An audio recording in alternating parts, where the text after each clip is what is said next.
up and welcome back to my channel. So if you're new here, my name is Alicia and over here, natural hair is the topic. So today I just want to go over 10 mistakes, or I don't want to really call it mistakes, just things I wish I would have changed while I was busy transitioning.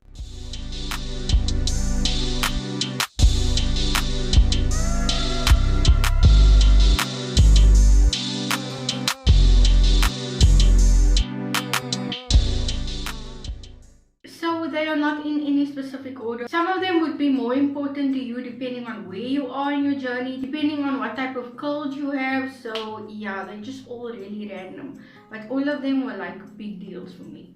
So the first one is hiding my hair and not experimenting enough. So I did the big chop when I was about 5 months transitioning. I still had my damaged ends, and after 5 months I decided to cut it. And oh my word, I didn't realize shrinkage then. I didn't realize how short my hair actually was.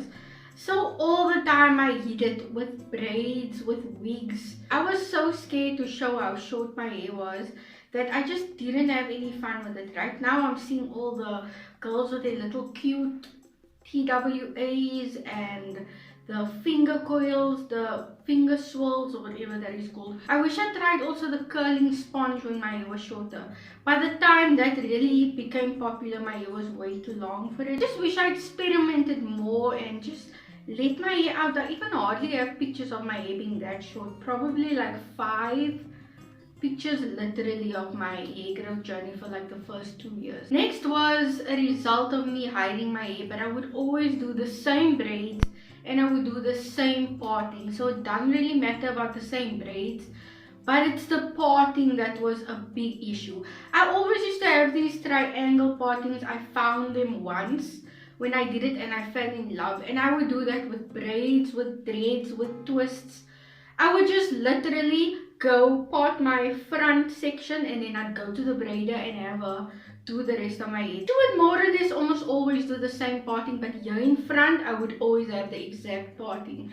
And what started happening was my hair started to thin out in these edges. By the time I took my braids out and I was wearing like my slick back hairstyles, I could see where my parting was because my hair started thinning in like patterns. So yeah, definitely if you are one that loves protective styles, switch them up, especially your parting. Try bigger parting, then thicker parting, and triangle parting. Don't just stick to one, guys. It's not great on your scalp. Next one, I kind of have 2 reasons why I really wish I changed this. Was I used to wear a lot of slick back hairstyles. Because my hair was so short, I could literally get it in a ponytail and I would tie like an extension ponytail on. Another way to hide my length of my hair. I was doing slick backs almost all the time. So I had a thing called halo frizz. If you have it, I'm not gonna say that it's completely gone for me because my hair is still a bit frizzier here in front. But one thing that really minimized my halo frizz was when I stopped doing the slick back hairstyles. The slick back hairstyles was kind of putting so much strain on this front hair that it was gonna be frizzier even when I want to wear my curls out. In cutting down on my slick back hairstyles, I have seen less frizz in this area. Me just leaving my hair alone, it's much less frizz. But to be honest, because we are tying our hair, we tie our hair a lot to get it out of our face, I'm always gonna have some of the tension there, but I just try to minimize it. But I didn't know anything of this when I was transitioning, so I thought as long as my hair is not straightened and like heat damaged, then nothing's gonna happen to my curls. But stretching it out like this or doing like such slick back hairstyles almost every time, it's really gonna weaken your curl pattern. Next one is something actually very important, and so this is not using enough protein. When you start going natural, the one thing you're looking for is moisture. You want that curls to be nice and juicy, and majority of our products on the aisles is for moisture. So I don't blame you if you don't really keep up on your protein treatments. 6 months to a year of being natural, of when my curls just started looking limp and it just wasn't as coily as it used to be before. and that is because you are using a bit too much moisture, or you can keep the amount of moisture you are using, but you do want to add some protein into your hair.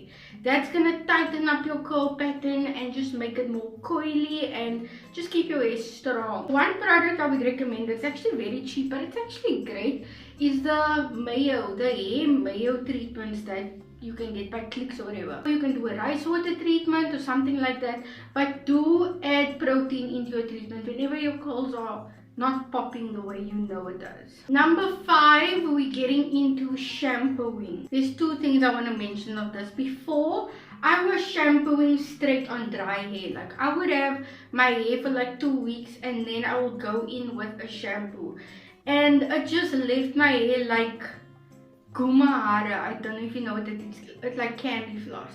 So afterwards my hair would just be like candy floss, and I would put on conditioner and then try to detangle that candy floss. So it was unnecessary, guys. So pre-poo, and I'm not saying you need to go buy yourself a pre-poo. You can use your conditioner or you can use any oil. Just get some slip on your hair and try and finger detangle. And then another thing is, you want to work in sections. So you can check out my latest winter wash day. That is like a perfect wash day.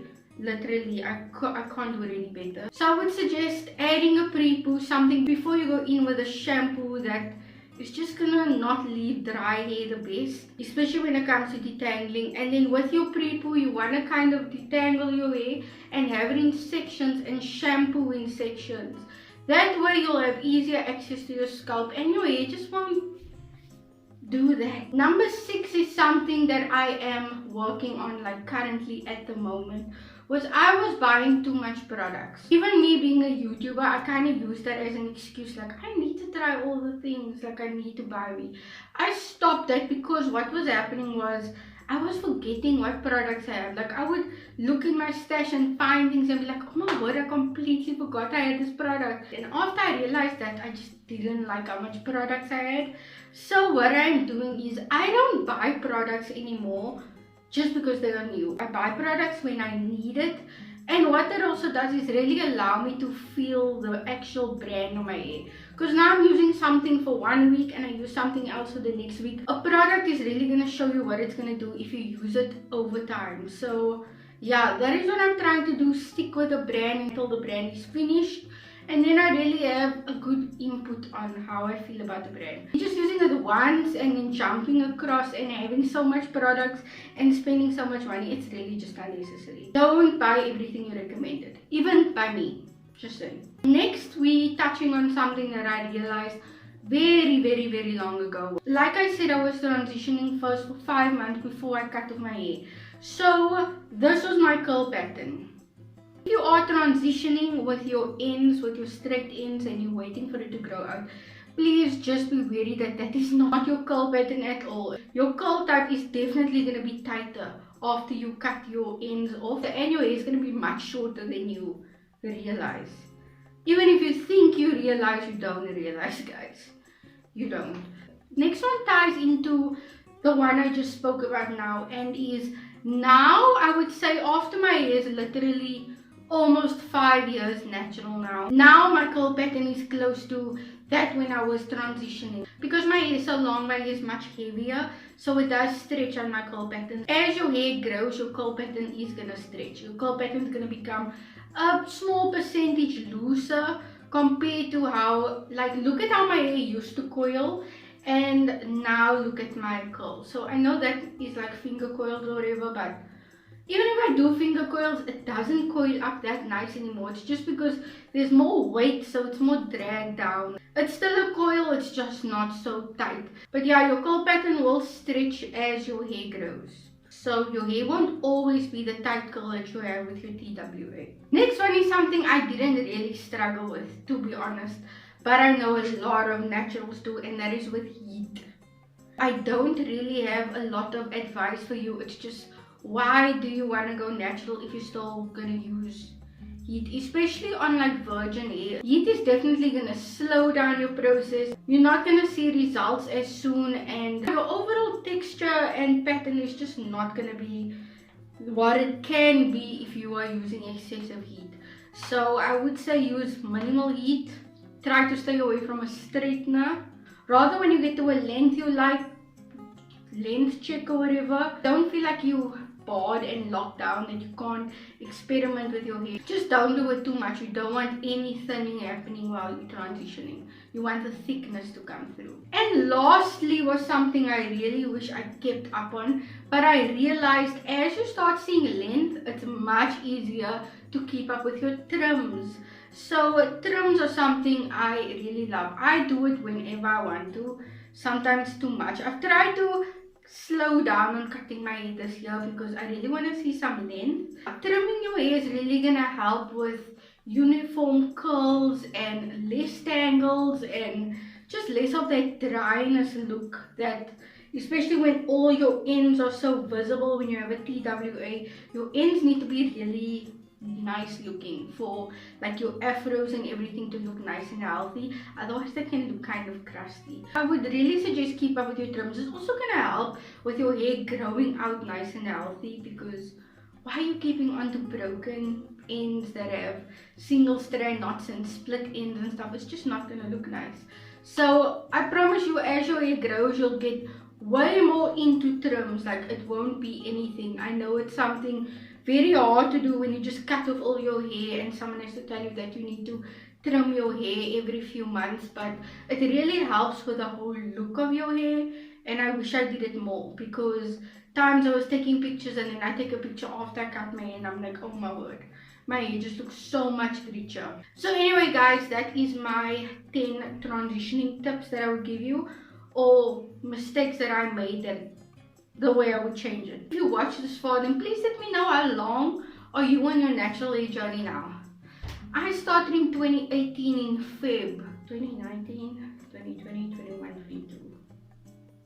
So I'm like 4 years and say like 4 years and 5 months in. You can just tell me how long you are or when you went natural so I can see where we are. Are you guys more or less new naturals, or are you OGs? I think a lot of you are actually OGs.